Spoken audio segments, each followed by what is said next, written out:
जैसे ही ये ख्याल दिमाग में आया, विपिन ने अपना सिर हिला दिया।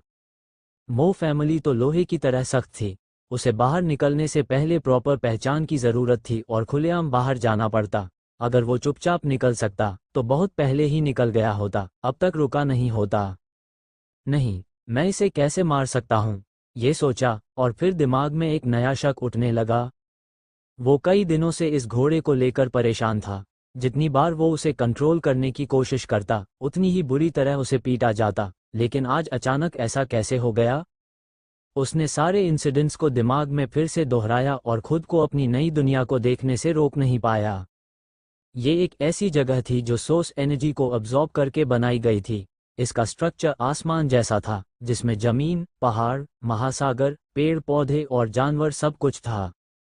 नई दुनिया के एक हिस्से में हजारों मील तक फैला एक विशाल ओशन पूरी तरह अवेपोरेट हो गया था और हल्की नीली किरणों में बदल गया था। यही वो एनर्जी थी जिसने घोड़े को मार डाला। पहले तो उसने सोचा कि सुशांत की मौत उसकी दबाई हुई पावर के बाहर आने से हुई थी, लेकिन असल में ऐसा इसलिए हुआ क्योंकि उसकी नई दुनिया जल रही थी। एक घोड़े को मारने के चक्कर में हजारों मील तक फैला ओशन गायब हो गया। अगर ऐसी फाइट्स और बार हुई तो बड़ी मुश्किल से जीता हुआ ये ब्रह्मांड पूरी तरह से टूटकर खत्म हो सकता है। उसकी आत्मा पहले ही इस जगह से बंध चुकी थी, और अगर ये सब हुआ तो उसे भी भारी नुकसान हो सकता है। ये तरीका तो सही है, लेकिन इसे बार बार यूज करना ठीक नहीं। इन ख्यालों को एक तरफ रखते हुए विपिन ने फिर से उस घोड़े की ओर देखा। वो घमंडी घोड़ा जो अभी तक इतना आक्रामक था, अब जमीन पर मरा पड़ा था। वो निश्चल पड़ा रहा और धीरे धीरे सख्त होता गया। ये तो मो यांगस्यू का 16वें बर्थडे का गिफ्ट था, और वो इसे बहुत संभाल कर रखती है। अब मैं क्या करूं? विपिन परेशान हो गया। उसे तो बस घोड़े को कंट्रोल में रखने के लिए ड्यूटी पर लगाया गया था। अगर ये मामला खुल गया तो अंजाम साफ था। अपनी मौजूदा ताकत के साथ चाहे वो मो फैमिली से भाग भी जाता, फिर भी पकड़ लिया जाता और टुकड़े टुकड़े कर दिया जाता। इस दुनिया में एंटर करते वक्त वो खुद को बलिदान करने के लिए तैयार था, लेकिन एक घोड़े की वजह से मरना बहुत ज्यादा मजाकिया होता। नहीं, उसे किसी तरह खुद को बचाने का रास्ता निकालना था। क्या होगा अगर तुम उठ जाओ और मुझे लात मार दो? सुशांत के अगले पैर को पकड़ते हुए विपिन ने बुदबुदाया और अपने दिमाग में स्वर्ग के पथ के पुस्तकालय को एक्टिवेट करने ही वाला था कि अचानक उसने अस्तबल के बाहर वू जियांग की आवाज सुनी। विपिन, ये मिस यांगस्यू ने सुशांत के लिए एक फैन भेजा है। इस घोड़े का फर मोटा है और इसे गर्मी में प्रॉब्लम होती है। तुम्हें इसकी अच्छे से देखभाल करनी चाहिए, कोई गलती नहीं होनी चाहिए। दरवाज़ा अचानक चरमराकर खुला और वू जियांग की बातें वहीं रुक गईं। उसने अपनी आंखों को घिसते हुए देखा और अचानक हक्का बक्का रह गया। तूने इसे कैसे मार दिया? विपिन को अंदाजा नहीं था कि वो अचानक सामने आ जाएगा, इसलिए उसे लाश को छिपाने का भी टाइम नहीं मिला। वो कुछ सेकंड के लिए चुप रहा और फिर धीरे से बोला, क्या मैं कह सकता हूँ ये एक एक्सीडेंट था? वू जियांग तो जैसे पागल हो गया। क्या फर्क पड़ता है अगर ये एक्सीडेंट था? तुझे पता है ये घोड़ा मिस यांगस्यू के लिए कितना इम्पोर्टेंट था।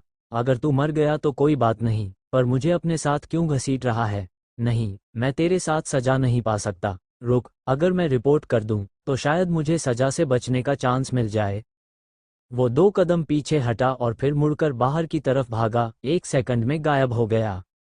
विपिन को समझ नहीं आया कि वू जियांग इतनी स्पीड से कैसे भाग गया। उसे रोकने का टाइम भी नहीं मिला और अब वो खुद को बेबस महसूस कर रहा था। अगर उसे पकड़ा नहीं गया तो शायद मौत से बचने का एक मौका मिल जाता। अगर वो भाग नहीं पाता तो भी कम से कम कुछ घंटे तो मिल ही जाते ताकि वो कोई प्लान बना सके, लेकिन अब उसके पास कोई रास्ता नहीं बचा था। वो किस तरह की मौत का इंतजार कर रहा था? या फिर कुछ देर के लिए नई दुनिया को जलाकर ताकत हासिल करना और मो फैमिली से भागने की कोशिश करना? ये तो साफ था कि नई दुनिया उसे कितनी ताकत दे सकती है, इस पर डिपेंड नहीं करता था। वो कुछ एक्सपर्ट से लड़ भी सकता था, लेकिन अगर ये दुनिया जल गई तो अंदर के सभी लोग मर सकते थे। अगर ऐसा हुआ तो उसका रिस्क यहाँ खत्म नहीं होगा, बल्कि खुद को मरने का एक और तरीका मिलेगा। मुझे क्या करना चाहिए? रुको, सुशांत मर चुका है, इसका मतलब है कि ये अब एक वस्तु है, और अगर ये एक वस्तु है तो इसे स्पिरिचुअली जागृत किया जा सकता है। उसकी बुरी हालत में एक अजीब ख्याल उसके दिमाग में आया। आत्मा जागृति की तकनीक मास्टर महाद्वीप पर स्पिरिचुअल अवेकनिंग करने वालों की स्पेशलिटी थी। जैसा कि नाम से पता चलता है, ये किसी भी वस्तु की आत्मा को जागृत कर सकती थी, उसे जिंदा कर सकती थी और उसे एक तरह से कंट्रोल भी कर सकती थी। कुछ लोग इसका इस्तेमाल ज़ोंबीज़ को कंट्रोल करने में करते थे या उड़ती हुई तलवारें बनाने में। एक बार वांग यंग ने मास्टर स्ट्रेंथ पैलेस की सारी बिल्डिंग्स को जागृत कर दिया था। हालांकि झांग जुवान की मौजूदा शक्ति को स्रोत ऊर्जा ने सील कर रखा था, इसलिए आत्मा को जगाने के लिए उसे नई दुनिया को जलाते रहना पड़ सकता था।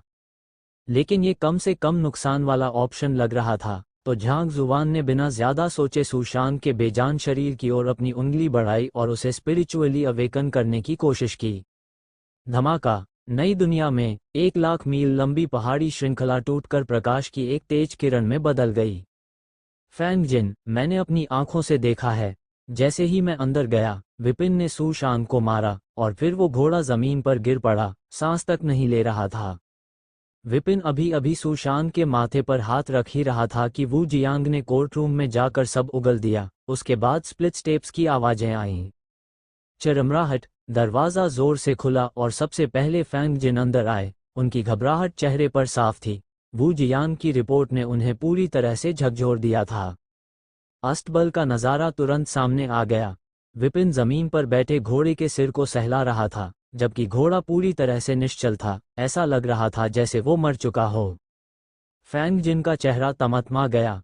विपिन, तूने सुशांत को मारने की हिम्मत कैसे की? तू मौत को बुलावा दे रहा है? मारना? इससे पहले कि वो अपनी बात पूरी कर पाते, विपिन ने बीच में ही टोकते हुए कहा, स्टीवर्ट फैंग, आप गलत समझ रहे हो। मैं उसे मारने की कैसे सोच सकता हूँ? मैं तो बस सुशांत की देखभाल कर रहा था। फैंग जिन की आंखें अचानक तिरछी हो गईं, मानो उन्हें यकीन न हो। तू क्या सोचता है मैं बेवकूफ़ हूँ? घोड़े की देखभाल से उसका पूरा शरीर अकड़ गया है, पत्थर जैसा सख्त हो गया है। सुशांत का पूरा शरीर सख्त होकर लकड़ी की तरह हो गया था, जैसे एकदम मर चुका हो। और तुम मुझे बता रहे हो कि ये बस देखभाल है? क्या मजाक कर रहे हो? क्या आपको मुझ पर यकीन नहीं है? विपिन पूरी मासूमियत के साथ बोला, देखिए, एक शर्त लगाते हैं। अगर सुशांत सच में मर चुका है, तो मैं पूरी जिम्मेदारी लूंगा। आप मेरे साथ जो चाहें कर सकते हैं, लेकिन अगर वो जिंदा है, तो मुझे बस इतना चाहिए कि आप मुझे कल व्हाइट रॉक अकादमी जाने दें। मैं देखना चाहता हूं कि वो कैसे पोर्ट्रेट्स का फुल असेसमेंट करते हैं। मो यांगसू जैसी युवा महिला जब भी बाहर जाती है, अपने साथ कई सेवक लेकर जाती है। किसे साथ ले जाना है, इसका फैसला फैंग जिन के हाथ में होता है। तू एक मामूली नौकर, क्या सोचता है कि तू मुझसे शर्त लगाएगा? फैंग जिन ने गुस्से से कहा, मैं काबिल हूं या नहीं, ये मायने नहीं रखता। असल बात यह है कि विपिन ने सिर खुजाते हुए कहा, उसकी आवाज में थोड़ी नासमझी थी। अगर सुशांत सच में मर चुका है, तो भले ही आप मुझे मार डालें, आपको भी दोष से बचने का कोई चांस नहीं है। आखिरकार मैं यहाँ इसलिए हूँ क्योंकि आपने मुझे मो परिवार में लेकर आए थे और ये आपकी जिम्मेदारी है। लेकिन अगर सुशांत जिंदा है, तो सब खुश होंगे, आप भी आराम से रह सकते हैं और मुझे भी कुछ राहत मिल जाएगी। फैंग जिन, मैं बस एक मामूली नौकर हूँ, मुझे ज्यादा कुछ नहीं समझ आता। मैं जो कह रहा हूँ, शायद उसका कोई मतलब भी नहीं। तू? फैंग जिन एक पल के लिए स्तब्ध रह गए और फिर विपिन की ओर देखा। उनकी झुंझलाहट धीरे धीरे कम होती गई, मानो वो उसकी बातों पर सोचने लगे हों।